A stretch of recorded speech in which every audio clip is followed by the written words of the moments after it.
এই যে একটু শুনবেন। জি বলুন। অনেকক্ষণ ধরে গয়নাগুলো খোলার চেষ্টা করছিলাম, বাট পারছি না। আগে অভ্যাস নাই তো, আমাকে একটু হেল্প করবেন? এখন গহনা খুলবার বাহানা করছেন, কিছুক্ষণ পর অন্য কিছুর বাহানা করবেন। আপনার মতো মেয়েদেরকে আমার ভালো করে চেনা আছে। না না, আপনি ভুল বুঝছেন, আসলে আমি সত্যিই পারছি না। আচ্ছা বাদ দেন এসব, আপনার সাথে আমার একটা ইম্পর্টেন্ট কথা ছিল। আমি চাই না আজকে বলতে, তাও না বলে পারছি না। জি বলুন, কি কথা? আপনার সাথে আমি সংসার করতে পারবো না। কেন? আমি অন্য কাউকে ভালোবাসি, বাবা বাধ্য করে আমাকে বিয়েটা করেছে। এই কথাটা আমাকে আজকে না হয় কালকে বলতে হতো। দেখুন, আমি যে সিদ্ধান্তটা নিয়েছি আশা করি রেসপেক্ট করবেন। অনেক দখল গেছে সারাদিন, এবার শুয়ে পড়ুন, আপনি ঘুমান। দখল তো আপনার উপর দিয়ে গেছে, আপনি ঘুমাবেন না? সেটা না হয় আমার উপর ছেড়ে দিন। কথাটা বলে জাংকুক বেরিয়ে যায় রুম থেকে। তে চুপচাপ বসে আছে, মাথায় কিছু আসতেছে না। হুট করে বিয়েটা হয়ে গেল। আগে দেখেও নাই কার সাথে বিয়েটা হচ্ছে, আর বাসর ঘরে জানতে পারে তার স্বামী নাকি অন্য কারোর সাথে রিলেশনে আছে। কথাটা শোনার পর থেকে তের মাথাটা হ্যাং হয়ে আছে। আর কিছু না ভেবে চুপচাপ শুয়ে পড়ে। সকালবেলা ঘুম ভাঙতে তে ফ্রেশ হয়ে কিচেনের দিকে যায়। নাস্তা রেডি করে টেবিলে দিতে দিতে নামজুন চলে আসে। কি হলো বৌমা, আস্তে না আস্তে কাজ শুরু করে দিছো কেন? 2-4 দিন রেস্ট করতে। না বাবা, অসুবিধা নেই, আপনি আসুন, বসেন। এত কিছু রান্না করছো? অনেক দিন পর বাড়িটাকে আলোকিত মনে হচ্ছে। তোমার শাশুড়ি মারা যাবার পর থেকে বাড়িটা জানি কেমন হয়ে গেছে। আমরা বাপ ছেলে বাইরের খাবার খেতে খেতে অভ্যস্ত হয়ে গেছি। আজকে যেন সব কিছু পরিপূর্ণ মনে হচ্ছে। তা জাঙ্কু কোথায়? ওকে দেখছি না। উনি রেডি হচ্ছেন বাবা, আসবেন এক্ষুনি। জাংকুক সিঁড়ি দিয়ে নামতে নামতে বাড়ি থেকে বের হয়ে যাচ্ছিল। পেছন থেকে নামজুন ডাক দেয়। কিরে জাঙ্কুক, কোথায় যাচ্ছ তুমি? কেন আব্বু, অফিসে? কালকে বিয়ে করছো, আজকে অফিস যাবে মানে? বিয়ে করছি বলে কাজ করব না, ঘরে বসে থাকবো নাকি? না মানে কয়েকটা দিন না গেলে কি নয়? না। আচ্ছা নাস্তা করে যাও। আমি বাইরে থেকে খাবো। কেন? বৌমা নাস্তা বানিয়েছে তো, রোজ তো বাইরে খাও, আজকে না হয় ঘর থেকে খেয়ে যাও। জাংকুক একবার তের দিকে তাকায়। তে চুপচাপ দাঁড়িয়ে আছে। জাংকুক কিছু না বলে বাড়ি থেকে বের হয়ে যায়। যা দেখে তে খুব কষ্ট পায়। সে তো চেয়েছিল সবাই বসে একসাথে অন্তত নাস্তাটুকু করুক। তের চোখে পানি চলে আসলো। কেঁদো না বৌমা, আমি তোমার মনের অবস্থাটা বুঝতে পারছি। প্লিজ তুমি কেঁদো না, একদিন দেখবে সব ঠিক হয়ে যাবে। আমি তো আমার ছেলেকে চিনি, ও দেখতে যতটুকু উপর দিয়ে গরম, ভিতরটায় ততটুকুই নরম। দেখবে তোমাকে একদিন মেনে নিবে, একটু ধৈর্য ধরো। তে আর কিছু বলল না, দৌড়ে রুমে চলে গেল। রাতে জাংকুক অফিস থেকে এসে দরজায় কলিং বেল চাপতেই তে গিয়ে দরজা খুলে দেয়।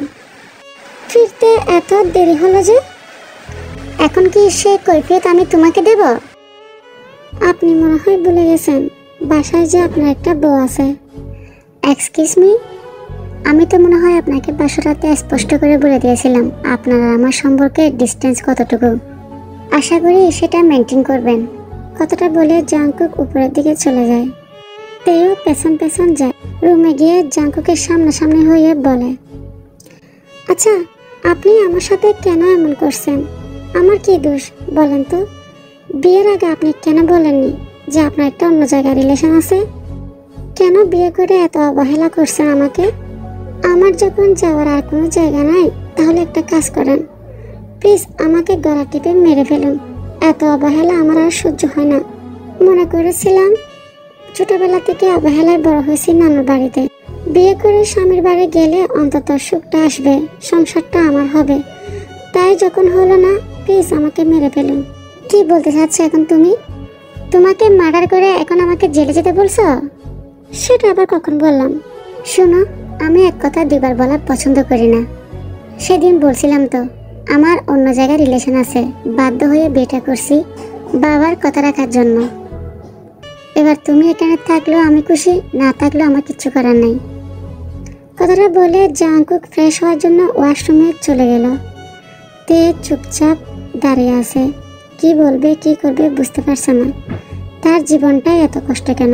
ছোট থেকে এত কষ্ট করে বড় হয়েছে, বিয়ে করে একটু সুখের মুখ দেখবে মনে করছে, কিন্তু তাও আর হলো না।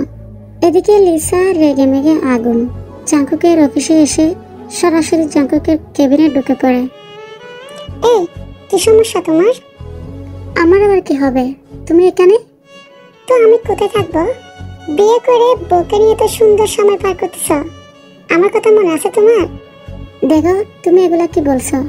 আমি বিয়েটা কেন করলাম? বাবা অসুস্থ, কষ্ট পাবে বলে আমি জাস্ট ওনার কথা রাখার জন্য বিয়েটা করলাম। তুমি এভাবে সিনক্রেট করতে পারো না। তুমি বিয়ে করে বউ নিয়ে দিব্যি সুখে আছো, আর আমি কিছু বললেই দোষ? কখন ডিভোর্স দিচ্ছ এই মেয়েকে? কবে আমার ঘরে তুলবে আগে সেটা বলো। আমি তো বললাম 3 মাস পার হোক, 3 মাসের আগে ডিভোর্সটা হয় না। একটু সময় দাও, সব ঠিক করে ফেলবো। কি ঠিক করবে তুমি? বিয়ের আগে আমাকে বিয়ে করতে পারোনি, আর এখন ওই মেয়েকে ডিভোর্স দিয়ে তুমি আমাকে বিয়ে করতে পারবে? পারবো। তুমি এত রেগে যাচ্ছ কেন? কিছু একটা বলে বাবাকে ম্যানেজ করব। তুমি ভালো করে জানো তুমি কি করবে। আমি কিন্তু তোমাকে আর একটু সময় দেব না। আমি ওই মেয়েকে ছাড়বো না, ডেকে নেব আমি। কথাটি বলে লিসা হন হন করে চলে যায়। প্রায় 1 মাস পর অফিস থেকে একদিন দুপুরে লাঞ্চ করার জন্য জাংকুক একটা রেস্টুরেন্টে যায়। জাংকুকের টেবিলে বসতে সামনে টেবিলে চোখ যায় কায় আর লিসার দিকে। লিসা কায়ের সাথে হেসে হেসে কথা বলে খাবার খেতে ব্যস্ত। জাংকুক খেয়াল করছে অনেকদিন ধরে লিসার সাথে জাংকুকের সম্পর্কটা ভালো যাচ্ছে না। লিসা কায়কে জানে কি কি বলতেছে। জাংকুক একটু খেয়াল করতে চাইলো লিসার কথাগুলো। কায় বলে, বেবি, তোমার প্ল্যান এখন কত দূর? আর বলিও না, জাংকুক বিয়ের পর থেকে খুব একটা সময় দিতে চায় না। ওর বউকে আদৌ ডিভোর্স দিতে পারবে কিনা সন্দেহ আছে। তাহলে বাদ দাও, বেচারাকে আর প্যারা দিও না। চলো এবার অন্তত আমরা বিয়েটা করে ফেলি। আর একটু ধৈর্য ধরো, মাসখানেক দেখি কি হয়। ভেবেছিলাম কিম নামজুনের একমাত্র জিয়ন জাংকুককে বিয়ে করে অডেল সম্পত্তির মালিক হব। মালিকানা পেলে জাংকুককে ডিভোর্স দিয়ে তোমাকে নিয়ে সংসার করব, আর দুজনে মিলে শান্তিতে বসবাস করব। তা হলো কই? তোমার গার্লফ্রেন্ড হয়েও ওই জিয়ন জাংকুকের পেছনে পেছনে ঘুরেছি শুধু সম্পত্তির জন্য। তাই আমি হাতটা পর্যন্ত ধরতে দিইনি, শুধু তোমার প্রতি লয়াল বলে। শেষমেশ এসে কি সবকিছু হারাতে বলছো? জাংকুক আর কিছু শুনতে পারল না, যা বোঝার বুঝে গেছে। রেস্টুরেন্ট থেকে তাড়াতাড়ি করে বেরিয়ে যায় না খেয়ে। ওই ঘটনার পর থেকে আজ প্রায় 15 দিন হয়ে যাচ্ছে। জাংকুক লিসার সাথে আর যোগাযোগ করে না, চুপচাপ হয়ে গেছে। লিসাকে ইগনোর করছে, কিন্তু লিসা তো রেগে মেগে আগুন। মনে করছে তের কারণে এমন হচ্ছে, তাই সরাসরি জাংকুকদের বাসায় চলে যায় তের কাছে। তে দরজা খুলতে লিসা তেকে ধাক্কা মেরে সোজা গিয়ে সোফায় বসলো। কি আশ্চর্য, বলা নেই কোয়া নেই, আমাকে এভাবে ধাক্কা মেরে চলে আসলেন যে? কে আপনি? ও, তুমি কি এবারের বউ যে আমার জায়গাটা দখল করে আছো? হ্যাঁ, আমি এবারের বউ, কিন্তু আপনার জায়গা দখল করেছি মানে? কেন, জাংকুক তোমাকে কিছু বলেনি? না মানে কি বলবে? তোমার হাজবেন্ডের প্রেমিকা আমি, যার সাথে 4 বছর ছুটিয়ে প্রেম করেছে, যার এখানে বউ হয়ে আসার কথা ছিল, সে আমি। কিন্তু আমার জায়গাটা এখন তুই দখল করেছিস। কথাটা বলে তে লিসার চুল টেনে ধরল। কি করছেন কি আপনি? ছাড়ুন আমাকে, লাগছে তো আমার। তের চিৎকার শুনে ভিতর থেকে নামজুন দৌড়ে আসলো। এ মেয়ে, কে তুমি? আমার বৌমার চুল ধরে টানাটানি করছো?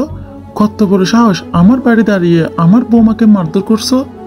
আমি কে সেটা আপনার ছেলের কাছ থেকে ভালো করে জেনে নেবেন, আশা করি উত্তরটা পাবেন।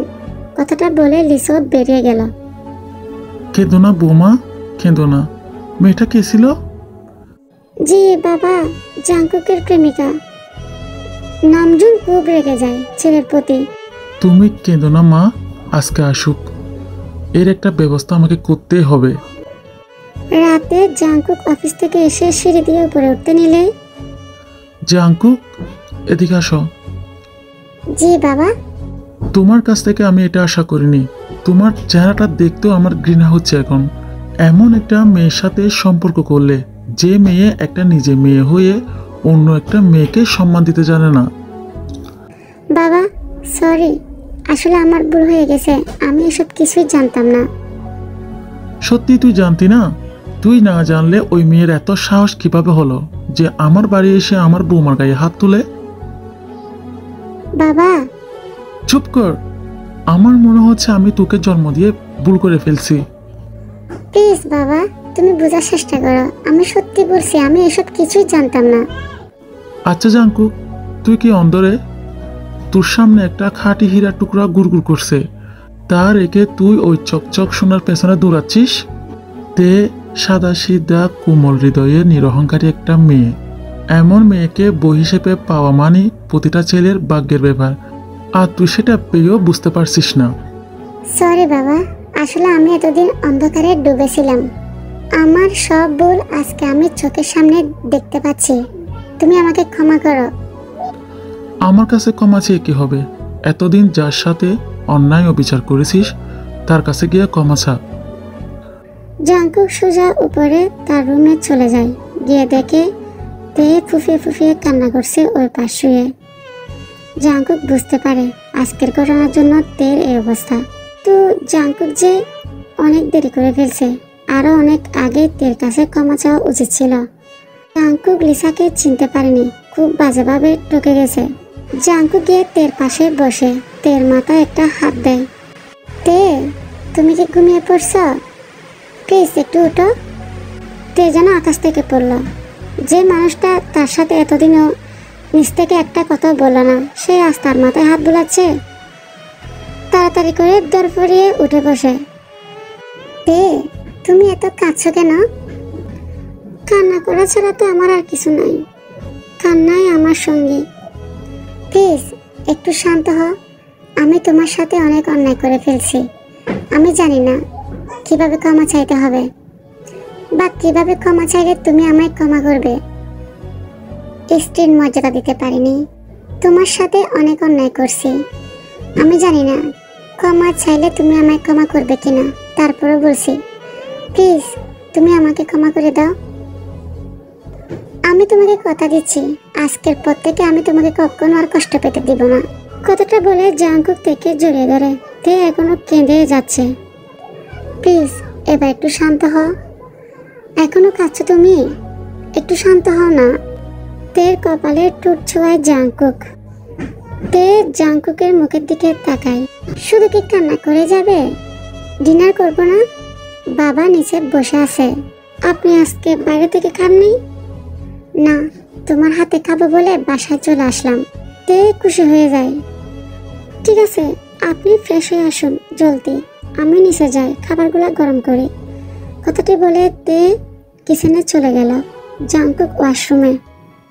রাতের খাবার শেষ করে প্রতিদিনের মতো তে অন্য রুমে ঘুমাতে গেলে জাংকুক হাত ধরে ফেলে। কোথায় যাচ্ছ? কেন ঘুমোতে? তুমি কি এখনো আমায় ক্ষমা করনি? না না, তা হবে কেন? তাহলে প্লিজ আমার রুমে চলে আসো।